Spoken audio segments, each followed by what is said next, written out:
دنیا میں کئی ایسے واقعات رونما ہوتے ہیں جو خود بخود تاریخ کا حصہ بن جاتے ہیں، جن سے ماضی، حال اور مستقبل کا درس ملتا ہے۔ ایسے ہی واقعات میں ایک تقسیم ہند میں مسلمانوں کی ہجرت ہے۔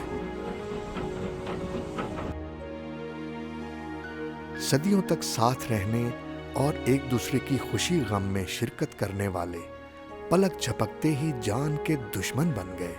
تقسیم ہند داستانوں کی ایسی کتاب ہے جس کا ہر صفحہ خون کے آنسو رلاتا ہے۔ گھر چھٹے، جائیدادیں لٹیں، بیٹیاں کنویں میں ڈوب مری، تو کہیں باپ اولاد کو بچاتے بچاتے دم توڑ گیا۔ لٹے پٹے قافلے، بچھڑنے والے پیاروں کو ڈھونڈتی آنکھیں، انتظار، امید اور وسوسوں کے ساتھ نئی زندگی کی ابتدا۔ آج ہمارے درمیان ایسی شخصیت موجود ہے جنہیں نہ صرف بانی پاکستان سے ملنے کا اعزاز حاصل ہے، بلکہ انہوں نے پاکستان کو اپنی آنکھوں سے بنتے دیکھا ہے۔ گویا وہ تاریخ کے عینی شاہد ہیں۔ بغداد میں پیدا ہونے والے، جنہوں نے ابتدائی تعلیم لائل پور موجودہ فیصل آباد سے حاصل کی اور میٹرک دہلی سے کیا۔ 13 سال کی عمر میں قائد اعظم سے ملنے کا اعزاز حاصل ہوا۔ قیام پاکستان کے بعد لاہور آئے اور پنجاب یونیورسٹی سے وکالت کی ڈگری حاصل کی۔ وکالت کا پیشہ اپنایا اور ترقی کا زینہ طے کر کے لاہور ہائی کورٹ کے چیف جسٹس اور بعد ازاں شریعت کورٹ کے چیف جسٹس مقرر ہوئے۔ ہماری مراد سابق chief justice Lahore high court اور سابق چیف جسٹس شریعت کورٹ جسٹس ریٹائرڈ محبوب احمد سے ہے، جو کسی تعارف کے محتاج نہیں۔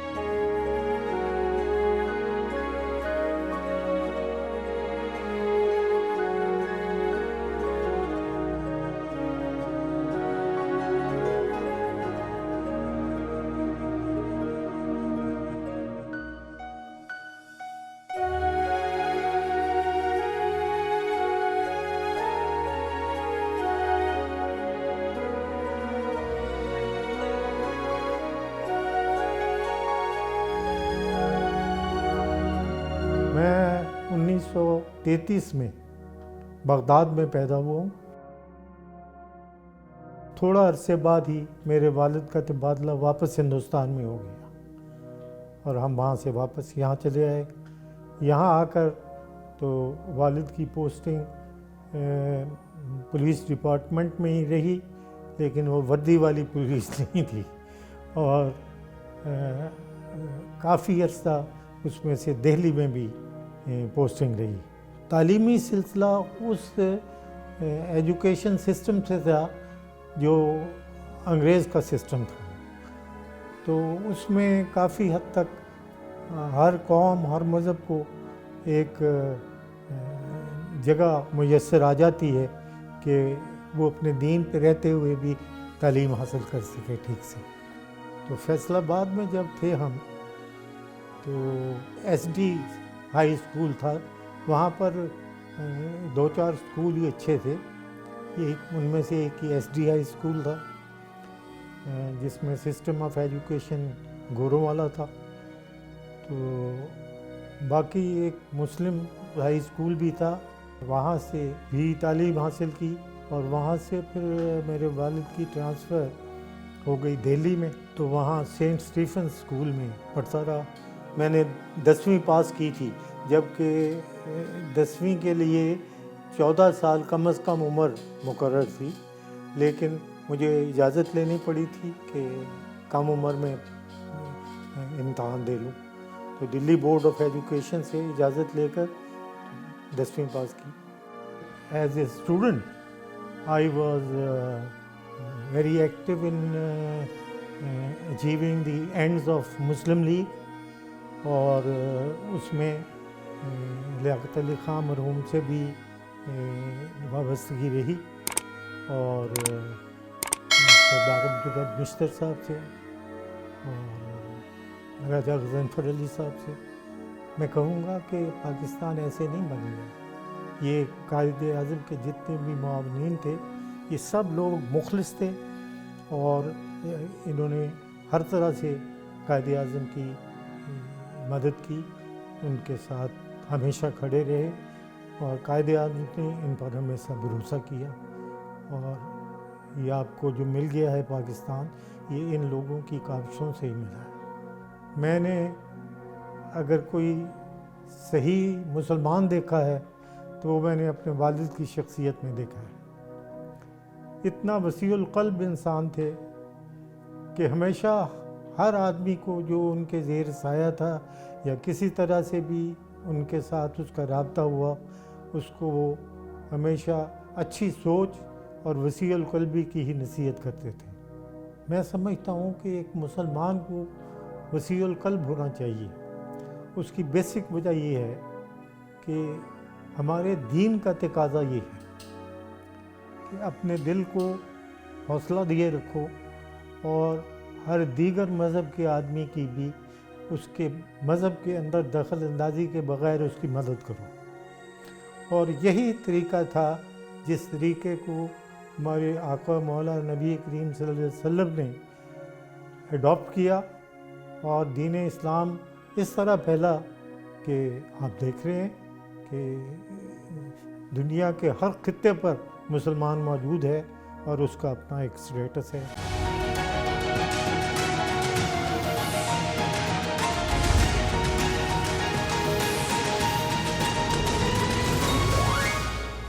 قائد اعظم سے دہلی میں ملاقات ہوئی جی، ان کے گھر پر، تو میرے خیال میں میری عمر کوئی 13 سال کے قریب ہوگی۔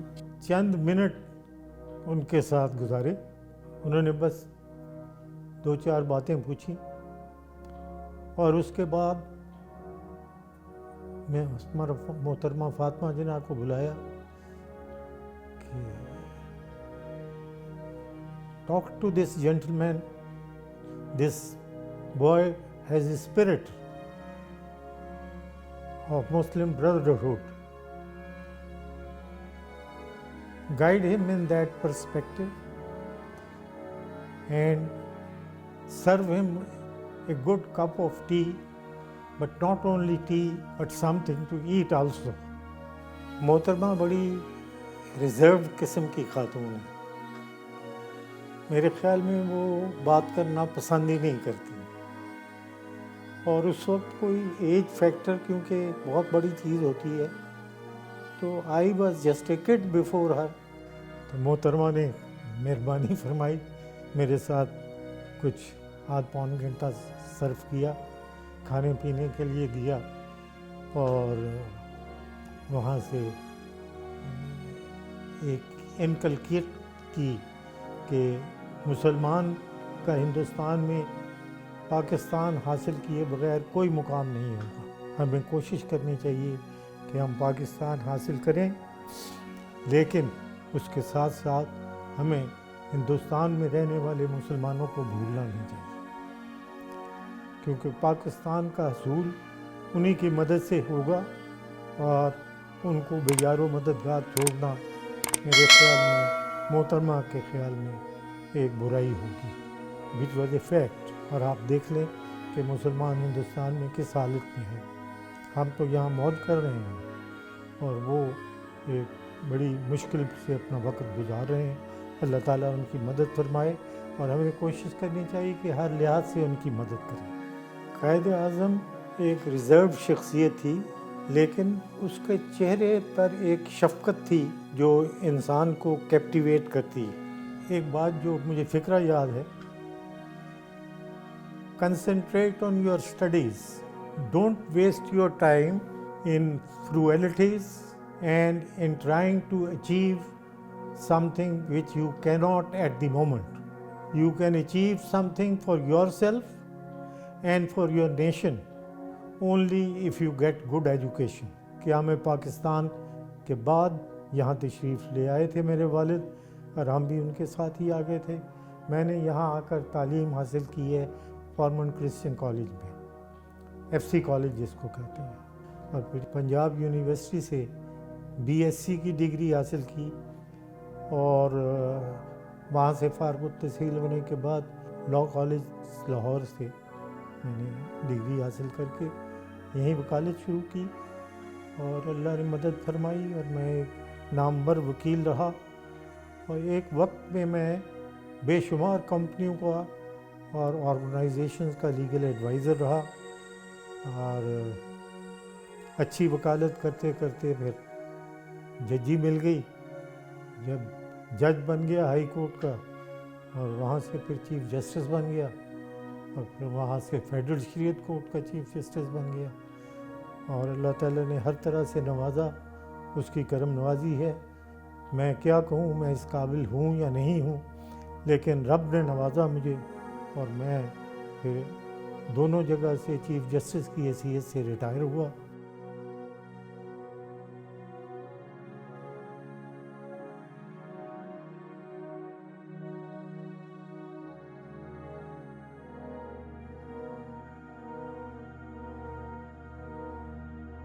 یہ مسلم لیگ اس وقت مسلمانوں کا ایک محور تھا. ہر مسلمان کی خواہش ہوتی تھی کہ میں قوم کے لیے کچھ کروں اور اگر اس نے قوم کے لیے کچھ کرنا تھا تو پھر اس کو مسلم لیگ میں ہی جانا پڑتا تھا. میری وابستگی مسلم لیگ کے ساتھ جو تھی وہ اس حیثیت میں تھی کہ ایک اسٹوڈنٹ تھا, تو اس حیثیت میں کیا کر سکتا تھا وہ یہی تھا کہ آرگنائز کیا جائے مسلمانوں کو کہ وہ مسلم لیگ کی طرف رجوع کریں اور اسی سے وابستگی کریں تاکہ حصول پاکستان میں ہم مددگار ہوں. کیونکہ اصل مطمع جو ہمارا تھا سب مسلمانوں کا کہ ہم نے یہ ملک حاصل کرنا ہے, کیونکہ اس کے بغیر ہندوستان میں مسلمان کے لیے کوئی گنجائش نہیں تھی.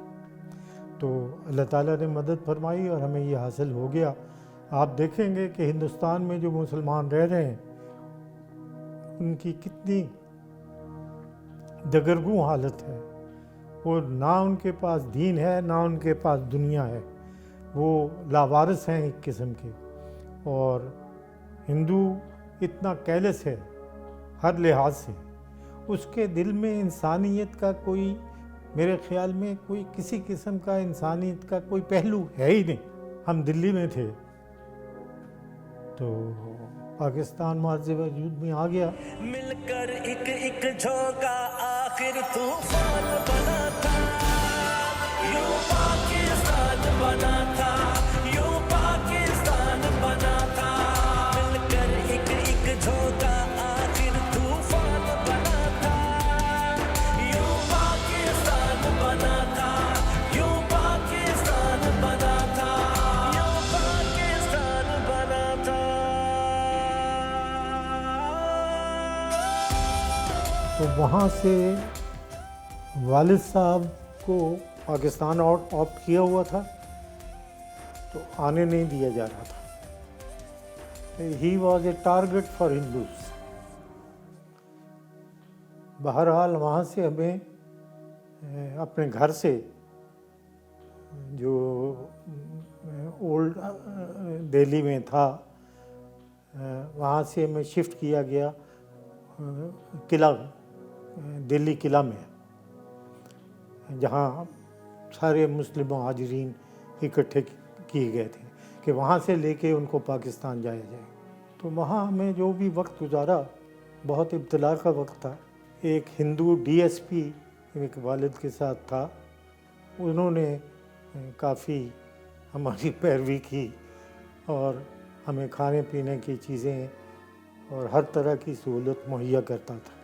اور جتنے بھی ہندو افسران والد کے ساتھ کام کرتے تھے they tried to get him killed and get the family killed. روٹ رکھتے تھے جس پر وہ پہلے ارینج کر لیتے تھے کہ اس پر حملہ کرانا ہے, لیکن بیچ میں ہی اچھے لوگ بھی ہوتے ہیں. تو ایک ہمارے ہمسائے تھے سردار گربخش سنگھ, سکھ تھے, وہ ہمیشہ ہمارے پاس انٹیمیشن کر دیتے تھے کہ جس روٹ سے یہ لے کے جائیں آپ نے اس روٹ سے نہیں جانا, اور ڈرائیور وغیرہ کو بتا دیتے تھے, وہ پھر دوسری طرف سے لے جاتے تھے. اللہ تعالیٰ کی مدد حاصل تھی, بچ بچا کر پہنچ گئے. تو دہلی سے ہم بذریعہ ہوائی جہاز آنا تھا تو یہاں سے ایک پلین چارٹر کر کے ہمارے ماموں صاحبات نے بھیجا کہ اس پر یہ لوگ آ جائیں گے. ہمیں اس پر سوار نہیں ہونے دیا. ایئرپورٹ جانے کی بجائے ہمیں اریسٹ کر لیا گیا اور چارٹر پلین نے تو اپنے جانا ہی تھا واپس, تو وہ واپس آ گیا. تو ہمیں وہ قلعہ میں پہنچانے کا روٹ جو تھا اس روٹ پر ہم پر حملہ ہونا تھا. تو سردار گربخش سنگھ جس کا میں نے ذکر کیا ہے وہ انہوں نے آ کر ہمیں ہمارے ڈرائیور کو کہا کہ اس روٹ سے نہیں, یہ فلاں روٹ سے تم قلعے پہنچاؤ انہیں. اولڈ فورٹ میں پہنچ گئے تو وہاں کچھ عرصہ رہنا پڑا. وہ کافی تکلیف دہ رہنا تھا, بارشیں ہو رہی تھیں اور ہر طرح سے تنگی تھی. بہرحال وہاں رہے اور پھر وہاں سے وزیریا ٹرین ہم یہاں آئے. تو میسیکر راستے میں ہر جگہ دیکھا. ٹرین پر ہر ٹرین کو بچر کر دیا جاتا تھا. اپنی آنکھوں سے یہ سارا سلسلہ دیکھا.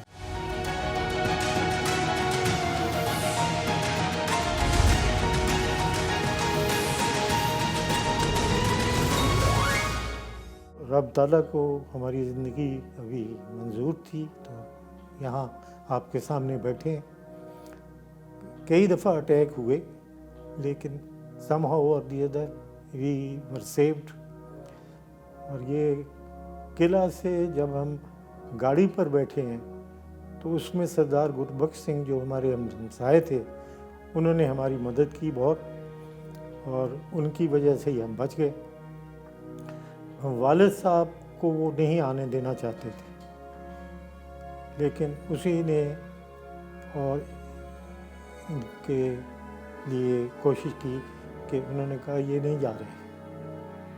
افسران کو بتایا کہ یہ نہیں جا رہے ہیں, والد صاحب نہیں جا رہے ہیں. تو ان کو وہ اپنے کسی ڈرائیور کے ساتھ اس نے ارینج کیا کہ وہ والد صاحب کو اس ٹرین پر جس پر ہم جا رہے ہیں کسی طرح سے چڑھا دے گا. تو ہم لوگ بیٹھ چکے تھے ٹرین میں اور ہمیں دہلی سے کافی ادھر آنے کے بعد پتہ چلا کہ والد صاحب بھی بیٹھ چکے ہیں کیونکہ وہاں آ کر ہمیں وہ ملے. بس وہ بات یہ ہے رب تعالیٰ کو جو منظور ہو وہ وہی ہوتا ہے. باوجود ہر کوشش کے ہمیں اللہ تعالیٰ نے زندگی عطا فرمائی ہوئی تھی, ہمیں یہاں پہنچنا ہے. اتنا میسیکر دیکھا ہے کہ میں آپ کو بتا نہیں سکتا کیونکہ ہم ٹرین میں آئے نا دہلی سے یہاں لاہور بائی ٹرین آئے تھے. تو ٹرین میں جو راستے میں میسیکر دیکھا ہے میں بیان نہیں کر سکتا. اس وقت بچپن بھی تھا اور ہر جگہ خون, لاشیں اور مسلمانوں کا میسیکر دیکھا ہر جگہ پر. سکھ مسلمان کی کافی مدد کرتے رہے. ڈر تو وہاں جب تک ہم رہے ہیں وہ ہم یہاں غالباً اینڈ آف سپتمبر میں آئے تو وہ جو 1-1.5 مہینہ وہاں گزارا ہے وہ ڈر میں ہی گزارا. اس کی ایک سیونگ فیکٹ حملہ ہوا لیکن کوئی میسیکر وغیرہ اس ٹرین کا نہیں ہوا. اس کی وجہ تھی کہ that was escorted by Madras regiment اور اس میں مسلمان زیادہ تھے. فوج کی مدراس ریجمنٹ جو تھی اس نے ہمیں پروٹیکشن دی ہوئی تھی. اس اٹیک اس ٹرین پر ہوئے تو انہوں نے ریٹیلیٹ کیا اور مار دیے ہندو. تھرو آؤٹ جی میں عرض کر رہا ہوں دہلی سے لے کے تو یہاں بارڈر تک جہاں پر ٹرین آ کے رکی قتل و غارت ہی تھا. یہ فارچونیٹ میں نے جیسے کہا مدراس ریجمنٹ تھی تو اس وجہ سے ہم بچ گئے سارے. ہماری گاڑی کا کسی طرح کوئی نقصان نہیں ہوا. لاشیں ہی لاشیں جی، کفن کا تو سوال ہی پیدا نہیں ہوتا تھا۔ ایسا بھی دیکھا کہ مسلمان بچیاں بھاگی چلی جا رہی ہیں، چیختی چلاتی چلی جا رہی ہیں، اور سکھ ہندو ان کے پیچھے ان کو پکڑ کے لے جا رہے ہیں۔ بے بسی تو پورے ہندوستان کے مسلمانوں میں، بس یہ بات وہی ہے کہ رب تعالیٰ کی رضا تھی کہ بچ جائے جو بچنا ہے، تو پہنچ گئے یہاں پر۔ لیکن وہ مناظر تھے، وہ ساری عمر نہیں گزرے ہمارے اوپر سے، کبھی ذہن سے نکلے نہیں۔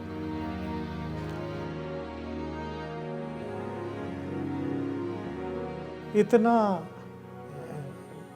کیا بیان سے باہر بات ہے۔ میں سمجھتا ہوں کہ انسانیت کی اس سے بڑی تذلیل نہیں ہو سکتی جو اس وقت ہو رہی تھی۔ کہتے ہیں یہاں سے بھی جو ہندو سکھ گئے ان کے ساتھ ایسا ہی سلوک تھا، اللہ جانے، مجھے تو اس کا کوئی علم نہیں ہے، لیکن کہتے یہی ہیں۔ تو انسان نہیں رہا تھا۔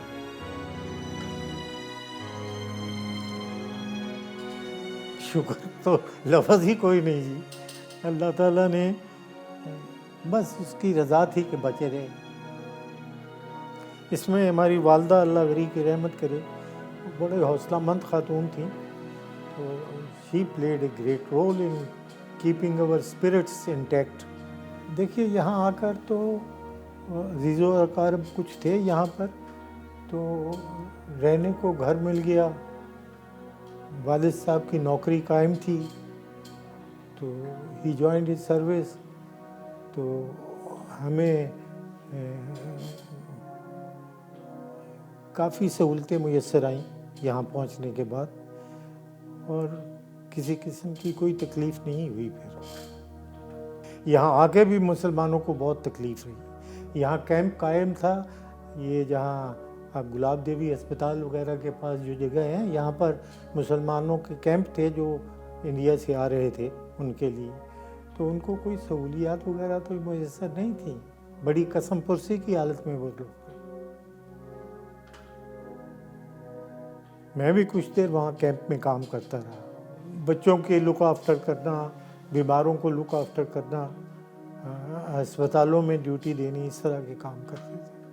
میں اس لیے اس پر کمنٹ نہیں کروں گا کہ ہمیں سب سہولیات میسر رہی، ہمیں سے متعلق میری فیملی کو، وہ میرے باپ کی سٹیٹس کی وجہ سے یہ جو بھی سرکاری ملازم تھے ان کو رہا، لیکن عام آدمی کو کیا مشکلات تھیں اس کا اندازہ کوئی کر ہی نہیں سکتا۔ یہاں پر بھی جو مسلمان کیمپوں وغیرہ میں رہ رہے تھے، ادھر سے آ کر یہاں رہتے تھے، ان کی حالت بہت خراب تھی، بہت خراب تھی۔ تو ڈسلوکیشن تو ایک بات ہوتی ہے بائی اٹ سیلف، لیکن نہ ان کو کھانے کو ٹھیک ملتا تھا، نہ کپڑا پہننے کو، نہ تعلیم کا کوئی بندوبست کسی کا۔ یہ تو it took about a year to accommodate them properly. یہ ایک ابتلا تھی یہاں پر، اس خطہ ارض پر، اور مسلمانوں پر خاص طور پر، ہندو سکھوں پر بھی تھی، اس علاقے کے ہندو سکھوں پر، لیکن مسلمانوں پر تو تھرو آؤٹ انڈیا بہت ابتلا تھی۔